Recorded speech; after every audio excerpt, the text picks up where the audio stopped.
നമസ്കാരം. ഏഷ്യ കപ്പിലെ നിർണായക മത്സരത്തിൽ ഇന്ത്യക്കെതിരെ നാണം കെട്ട തോൽവി വഴങ്ങിയ ശേഷം ഇന്ത്യൻ താരങ്ങൾ ഹസ്തദാനം നൽകിയില്ലെന്ന വാദമുയർത്തി നാണക്കേട് മറയ്ക്കാനാണ് മുൻ പാക് താരങ്ങളുടെ അടക്കം ശ്രമം. ഏഷ്യ കപ്പിൽ നിന്നും പിന്മാറുമെന്നവരെ പാകിസ്ഥാൻ ഭീഷണി ഉയർത്തിയെങ്കിലും ആ നീക്കവും പൊളിഞ്ഞു. മാച്ച് റഫറിയെ മാറ്റണമെന്ന ആവശ്യം AICC തള്ളുകയായിരുന്നു. ഇതിനിടെ ടെലിവിഷൻ ചർച്ചയിൽ പങ്കെടുത്ത് ഇന്ത്യൻ ക്യാപ്റ്റൻ സൂര്യകുമാർ യാദവിനെ വ്യക്തിപരമായി അധിക്ഷേപിച്ച മുൻ പാകിസ്ഥാൻ താരം മുഹമ്മദ് യൂസഫ് എയറിലാണ്. കടുത്ത വിമർശനമാണ് ഇന്ത്യൻ ആരാധകർ മുഹമ്മദ് യൂസഫിനെതിരെ ഉയർത്തുന്നത്. ഇന്ത്യൻ ക്യാപ്റ്റനെ തുടർച്ചയായി പന്നി എന്ന് വിളിച്ചാണ് മുഹമ്മദ് യൂസഫ് ചാനൽ ചർച്ചയിൽ അധിക്ഷേപിച്ചത്. ചർച്ച നയിച്ച അവതാരക വിലക്കിയിട്ടും മുഹമ്മദ് യൂസഫ് സൂര്യകുമാറിനെതിരെ അധിക്ഷേപ വാക്കുകൾ തുടർന്നു. പാകിസ്ഥാനെതിരായ മത്സരത്തിൽ ഇന്ത്യൻ ടീം അമ്പയർമാരെയും മാച്ച് റഫറിയെയും സ്വാധീനിച്ച് വിജയം തട്ടിയെടുക്കുകയായിരുന്നുവെന്ന് മുഹമ്മദ് യൂസഫ് ആരോപിച്ചു. മത്സരത്തിൽ അമ്പയർമാരുടെ വിരലുകൾ നിയന്ത്രിച്ചത് ഇന്ത്യൻ പ്രധാനമന്ത്രി നരേന്ദ്രമോദിയാണെന്ന് തോന്നുന്നു. ഇന്ത്യ അപ്പീൽ ചെയ്തപ്പോഴൊക്കെ അമ്പയർമാർ വിരൽ ഉയർത്തിയെന്നും മുഹമ്മദ് യൂസഫ് ആരോപിച്ചു. മത്സരത്തിൽ ഇന്ത്യയുടെ 3 LBW അപ്പീലുകൾ അമ്പയർമാർ അനുവദിച്ചെങ്കിലും റിവ്യൂ എടുത്ത് പാകിസ്ഥാൻ ബാറ്റർമാർ രക്ഷപ്പെട്ടതിനെ പരാമർശിച്ചാണ് യൂസഫിന്റെ ആരോപണം. അതേസമയം മുഹമ്മദ് യൂസഫിനെതിരെ ഇന്ത്യൻ ആരാധകർ വിമർശനവുമായി രംഗത്ത് വന്നു കഴിഞ്ഞു.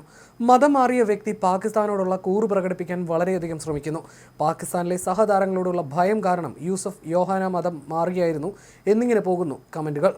യൂസഫ് യോഹന ആയിരുന്നു അദ്ദേഹം, പിന്നീട് മുഹമ്മദ് യൂസഫായി. മതഭ്രാന്തന്മാർ ഭരിക്കുന്ന ഒരു രാജ്യത്ത് തൻ്റെ വിശ്വാസ്യത തെളിയിക്കാനും തൻ്റെ സ്ഥാനം ഉറപ്പിക്കാനും വേണ്ടി സ്വന്തം മതം ഉപേക്ഷിക്കാൻ തയ്യാറായ ഒരു വ്യക്തിയിൽ നിന്ന് നിങ്ങൾ ഇതിൽ കൂടുതൽ എന്ത് പ്രതീക്ഷിക്കാനാകുമെന്നും ആരാധകർ ചോദിക്കുന്നു. മതപരിവർത്തനത്തിന് മുമ്പ് അദ്ദേഹം പന്നികളെ തിന്നാറുണ്ടായിരുന്നു. ഇപ്പോൾ മറ്റുള്ളവരെ ആ പേരിൽ വിളിക്കുന്നുവെന്നും മറ്റൊരു ആരാധകൻ കമന്റ് ചെയ്തു. കരിയറിന്റെ തുടക്കത്തിൽ ക്രൈസ്തവ മതക്കാരനായ മുഹമ്മദ് യൂസഫ് മതം മാറിയപ്പോൾ വർഗീയവാദിയായി മാറി എന്ന ചോദ്യമാണ് ആരാധകർ ഉയർത്തുന്നത്. ഇന്ത്യൻ താരങ്ങൾക്കെതിരെ മുമ്പും സമാനമായ പരാമർശങ്ങൾ മുഹമ്മദ് യൂസഫ് നടത്തിയതും ആരാധകർ ചൂണ്ടിക്കാണിക്കുന്നു. മത്സരത്തിലെ ടോസിന് മുമ്പ് ഇന്ത്യൻ ക്യാപ്റ്റൻ സൂര്യകുമാർ യാദവുമായി ഹസ്തദാനം നടത്തരുതെന്ന് നിർദ്ദേശിച്ച മാച്ച് റഫറി ആൻഡി പൈക്രോഫ്റ്റിനെ മാറ്റിയില്ലെങ്കിൽ ടൂർണമെന്റിൽ നിന്ന് പിന്മാറുമെന്ന് പാകിസ്ഥാൻ ഇന്നലെ ഭീഷണി മുഴക്കിയിരുന്നു. എന്നാൽ പാകിസ്ഥാന്റെ ആവശ്യം ICC തള്ളുകയായിരുന്നു. ഇന്ത്യയുടെ ഏറ്റ തോൽവിക്ക് ശേഷം ഹസ്തദാനം ചെയ്യാൻ തയ്യാറാവാത്തതിനെതിരെ മുൻ പാക് താരങ്ങൾ വിമർശിച്ചിരുന്നുവെങ്കിലും മുഹമ്മദ് യൂസഫിനെ പോലെ വ്യക്തിപരമായി അധിക്ഷേപിക്കാൻ ആരും മുതിർന്നിരുന്നില്ല. ഏഷ്യ കപ്പിൽ ഞായറാഴ്ച നടന്ന മത്സരത്തിൽ പാകിസ്ഥാനെ 7 വിക്കറ്റിന് തകർത്ത India super 4 ഉറപ്പാക്കുകയായിരുന്നു.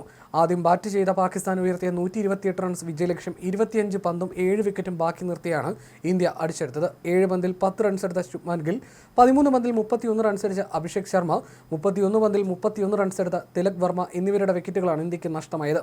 Captain Suryakumar Yadav 37 പന്തിൽ 47 റൺസുമായി പുറത്താകാതെ നിന്നപ്പോൾ ശിവൻ ദുബൈ 7 പന്തിൽ 10 റൺസുമായി പുറത്താകാതെ നിന്നു. അതിനിടെ മാച്ച് റഫറി ആൻഡി പൈക്രോഫ്റ്റിനെ പുറത്താക്കിയില്ലെങ്കിൽ ഏഷ്യ കപ്പ് ബഹിഷ്കരിക്കുമെന്നായിരുന്നു പാകിസ്ഥാന്റെ ഭീഷണി. എന്നാൽ ഇതിന് പുല്ലുവില കൽപ്പിക്കുകയായിരുന്നു ICC. ഏഷ്യ കപ്പിൽ ഇന്ത്യക്കെതിരായ മത്സരത്തിൽ പൈക്രോഫ്റ്റ് പെരുമാറ്റച്ചട്ടം ലംഘിച്ചതായി പാകിസ്ഥാൻ പരാതി നൽകിയിരുന്നു. എന്നാൽ പാകിസ്ഥാന്റെ ആവശ്യം ICC മുഖവിലക്കെടുത്തില്ലെന്നാണ് റിപ്പോർട്ട്. ഇന്ത്യ പാകിസ്ഥാൻ പോരാട്ടത്തിലെ മാച്ച് റഫറി മുൻ സിംബാബ്വെ താരമായിരുന്ന ആൻഡി പൈക്രോഫ്റ്റ് ആയിരുന്നു. ടോസ് സമയത്തും മത്സരം കഴിഞ്ഞ ശേഷവും ഇന്ത്യൻ താരങ്ങൾ പാക് താരങ്ങൾക്ക് ഹസ്തദാനം നൽകിയിരുന്നില്ല. ഇക്കാര്യം ചൂണ്ടിക്കാട്ടിയാണ് പാകിസ്ഥാൻ പരാതി നൽകിയത്.